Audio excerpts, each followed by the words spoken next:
Mr. Pendanski filled the canteens. The warden got a pitchfork out of the back of the pickup. She poked it through X-Ray's dirt pile to see if anything else might have been buried in there as well. After you drop off X-Ray, I want you to bring back 3 wheelbarrows, she said. X-Ray got in the pickup. As the truck pulled away, he leaned out the wide window and waved.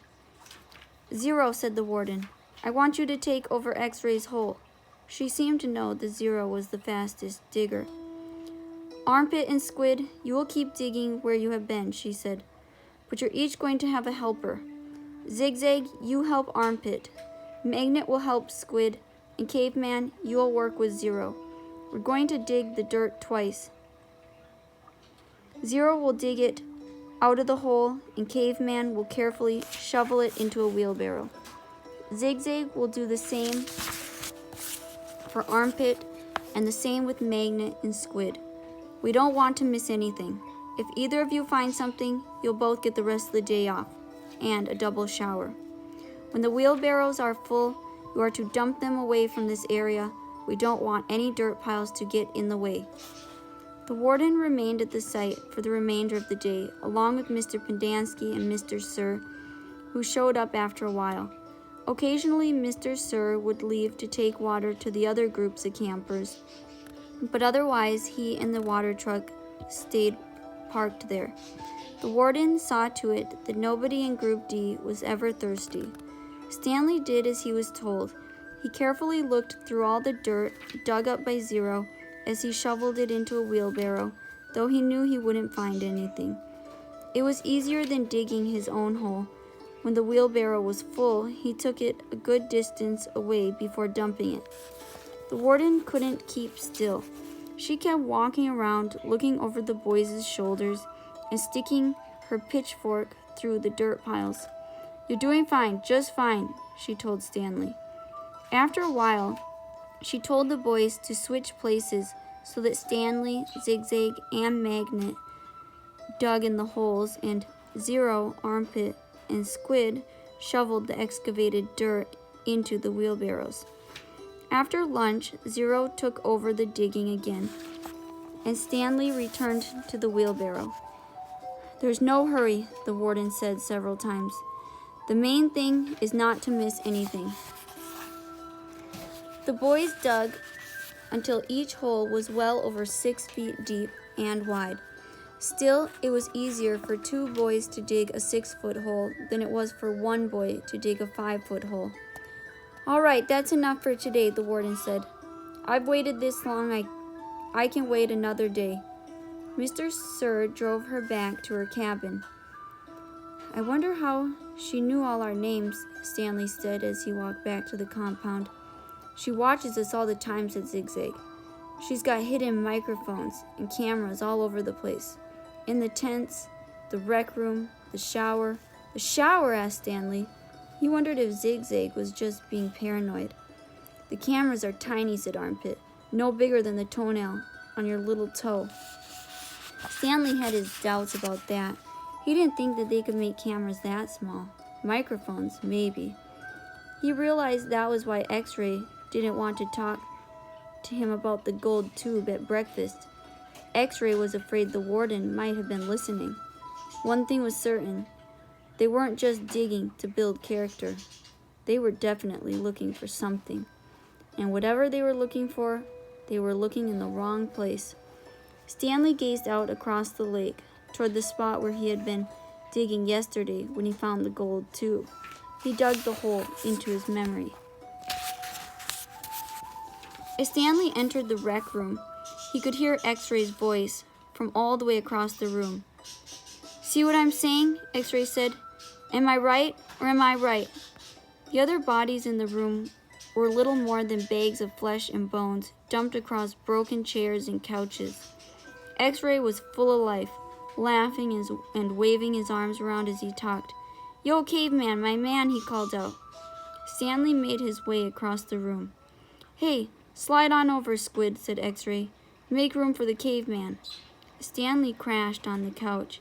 He had looked for a hidden camera in the shower. He hadn't seen anything, and he hoped the warden hadn't either. "What's the matter?" asked X-Ray. You guys tired or something? He laughed. Hey, keep it down, will you? Groaned Zigzag. I'm trying to watch TV. Stanley glanced uncertainly at Zigzag, who was staring very intently at the busted television screen. The warden greeted the boys at breakfast the next morning and went with them to the holes. 4 dug in the holes and 3 tended to the wheelbarrows. Glad you're here, X-Ray, she said to him. We need your sharp eyes. Stanley spent more time pushing the wheelbarrow than digging because he was such a slow digger. He carted away the excess dirt and dumped it into previously dug holes. He was careful not to dump any of it in the hole where the gold tube was actually found. He could still see the tube in his mind. It seemed so familiar, but he just couldn't place it. He thought that it might have been the lid to a fancy gold pen.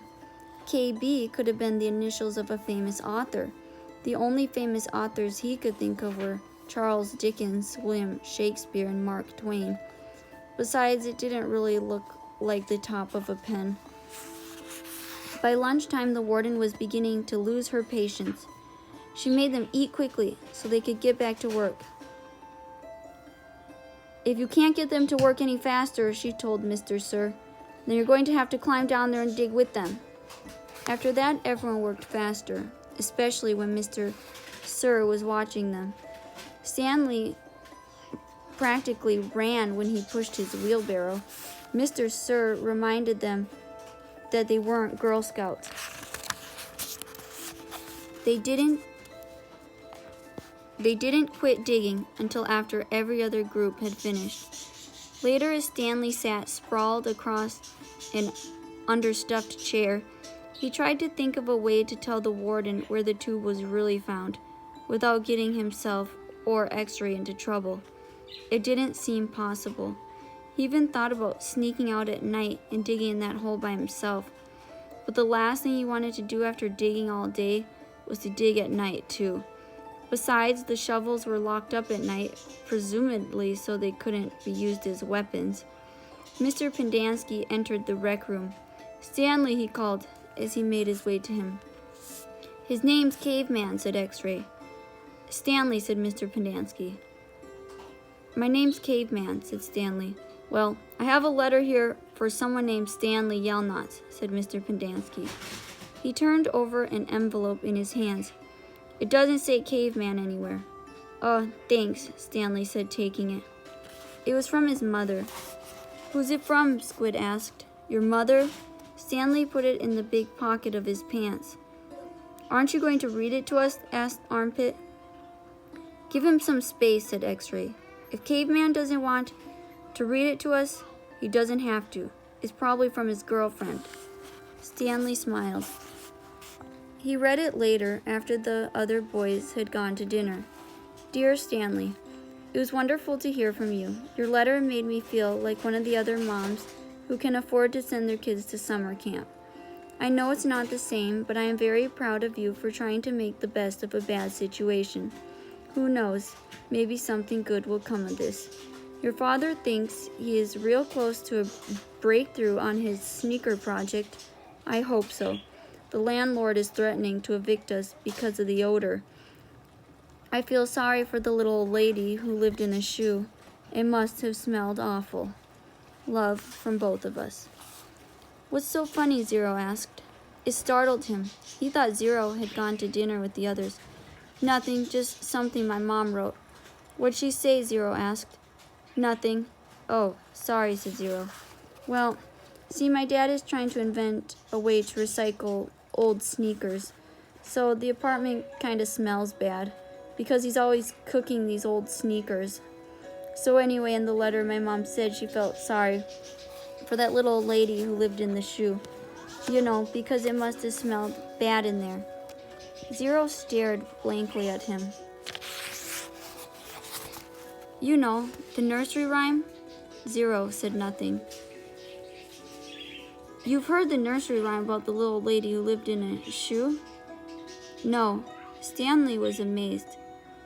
How does it go? Asked Zero. Didn't you ever watch Sesame Street? Stanley asked. Zero stared blankly. Stanley headed on to dinner. He would have felt pretty silly reciting nursery rhymes at Camp Green Lake.